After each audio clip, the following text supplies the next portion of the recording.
નમસ્કાર ખેડૂત મિત્રો, આજે તારીખ 29 ડિસેમ્બર 2024 ને આજની સવારની હવામાન અપડેટની અંદર માહિતી મેળવીએ તો ગુજરાતનું હવામાન આગામી દિવસમાં કેવું જોવા મળશે। જાન્યુઆરીના પ્રથમ સપ્તાહની અંદર ગુજરાતમાં કાતિલ ઠંડી જોવા મળશે। ફરી વેસ્ટર્ન ડિસ્ટર્બન્સ આવતા ગુજરાતમાં મકર સંક્રાંતિ સુધી કડકડતી ઠંડીનો રાઉન્ડ આવી શકે છે, તો તેની વિગતવાર અપડેટ મેળવીશું।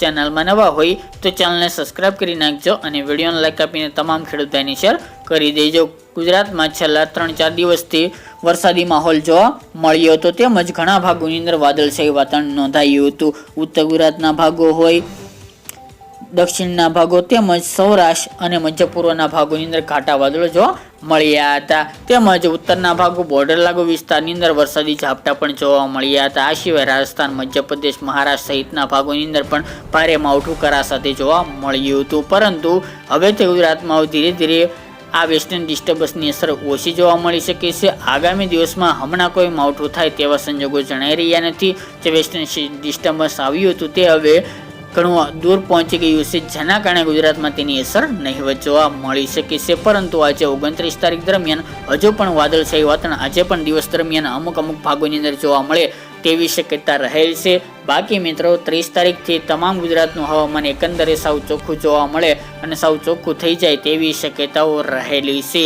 પરંતુ મિત્રો આ વચ્ચે હવે ગુજરાતમાં સારી એવી ઠંડી જોવા મળશે, તેમજ જાન્યુઆરીની શરૂઆતથી ગુજરાતમાં કાતિલ ઠંડીનો રાઉન્ડ આવે તેવી સંભાવના રહેલી છે।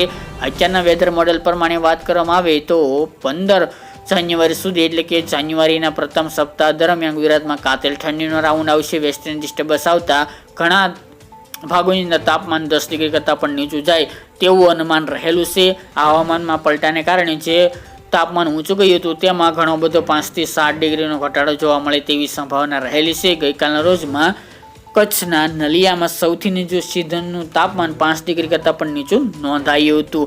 હજુ પણ ત્યાં મકર સંક્રાંતિ સુધી 5 ડિગ્રી આસપાસ તાપમાન જોવા મળશે। બાકીના ભાગોની વાત કરીએ તો રાપર, અંજાર, લખતર સહિતના ભાગોની અંદર પણ તાપમાન 10 ડિગ્રી કરતાં પણ નીચું જોવા મળશે।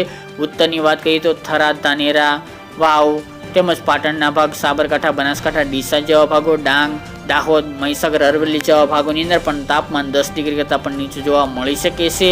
જ્યારે સૌરાષ્ટ્રની વાત કરીએ તો અમરેલી છે, રાજકોટ, સુરેન્દ્રનગર જેવા ભાગોની અંદર પણ 10 ડિગ્રી કરતાં પણ નીચું તાપમાન આગામી દિવસની અંદર જોવા મળી શકે છે। બાકી અન્ય ભાગો જેમાં મધ્યની અંદર આણંદ, બોરસદ, ખેડા, વડોદરા તેમજ અમદાવાદ જેવા ભાગોની અંદર પણ 10 ડિગ્રી કરતાં પણ નીચું તાપમાન રહેવાની સંભાવના રહેલી છે।